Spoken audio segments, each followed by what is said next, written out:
Big Bagger Brawl, the Road Glide Limited, or the Kawasaki Vulcan Voyager? Roll that intro.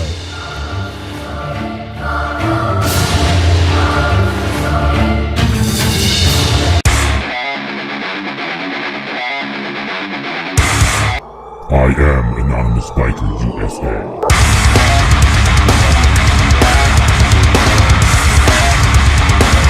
We all know when we think of big touring baggers, usually first thing that comes to most people's minds is Harley Davidson.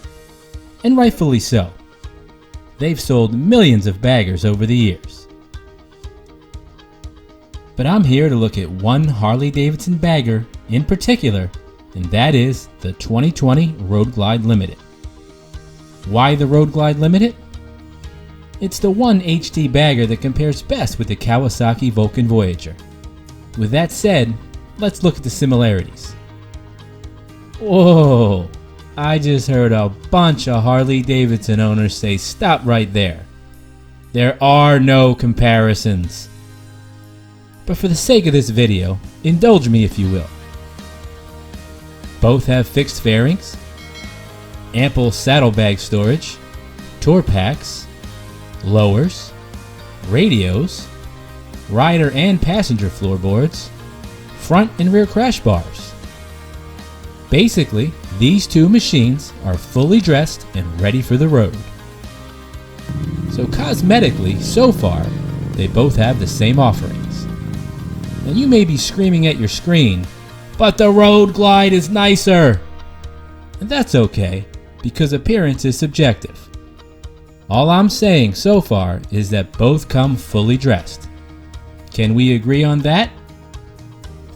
Okay, those of you still with me, let's take a look at the specs. The 2020 Road Glide Limited base model comes with the 114 engine, 1868 cc's, 90 base horsepower, 122 foot-pound of torque. And the base price is $28,299. If you want a different color, the price will escalate accordingly.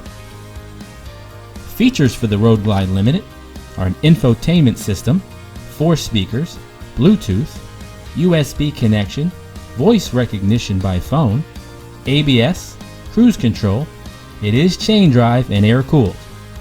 Ample cargo space, a 6-gallon fuel tank, and comes in wet at 932 pounds. It does have a $995 option to add the RDRS, Reflex Defensive Rider System. The 2020 Kawasaki Vulcan Voyager has a 1700cc engine, equivalent to a 103, 73.4 horsepower, 108 foot-pounds of torque, ABS, cruise control, a 12-volt power adapter, 2 speakers, Bluetooth plug-in option, belt drive, and it comes in wet at 895 pounds. The base price for this bike is $17,699. It has a 5.3-gallon fuel tank and is liquid cooled. It does come stock with Showa front fork suspension and rear air assist shocks. It also comes with Kawasaki CAM system, KAMS, an air management system that allows fans to draw hot air away from the rider. So the difference between the two bikes is $10,600. What does the Road Glide Limited get us for that money? Bigger engine, more power, infotainment system with GPS. So I ask you, is the $10,600 worth it to you? Would you buy a Voyager and customize it beyond words with the extra money? Leave it in the comments below. Clearly the HD is a more powerful bike and has better tech. But is it really $10,000 plus more powerful? It's your money, so only you know that answer. Or is it the lure of the badge, owning a piece of American-made steel that seals the deal? The Voyager wins by a landslide on value, but it also wins in suspension. Stock, it does come with Showa front fork suspension and rear air assist shocks. They provide for a very comfortable ride. Most Road Glide Limited riders, and Harley riders in general, often inquire why stock suspension is so poor on a stock HD, and usually spend a lot of money to upgrade to Legends or Öhlins. The Voyager just doesn't need an upgrade here. Harley needs to do a better job here and outfit a $28,000 plus bagger with higher quality components. I've ridden both of these bikes. I really like them both. The Road Glide has so many aftermarket options to make it an incredibly looking bike and powerful for sure. But that's after you spend $28,000 for the base model. I know other cruisers are in this price range, but I think with those bikes you get more value because those bikes come with better components, better tech.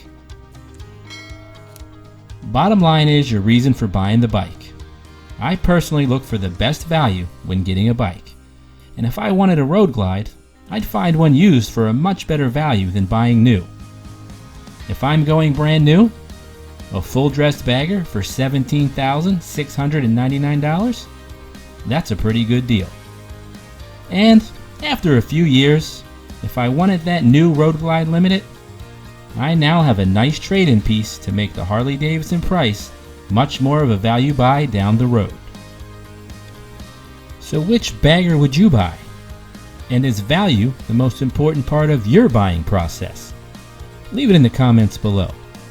If you liked this video, please give it a thumbs up, subscribe, and hit the notification bell. Thanks for watching, and don't forget, I am Anonymous Biker USA.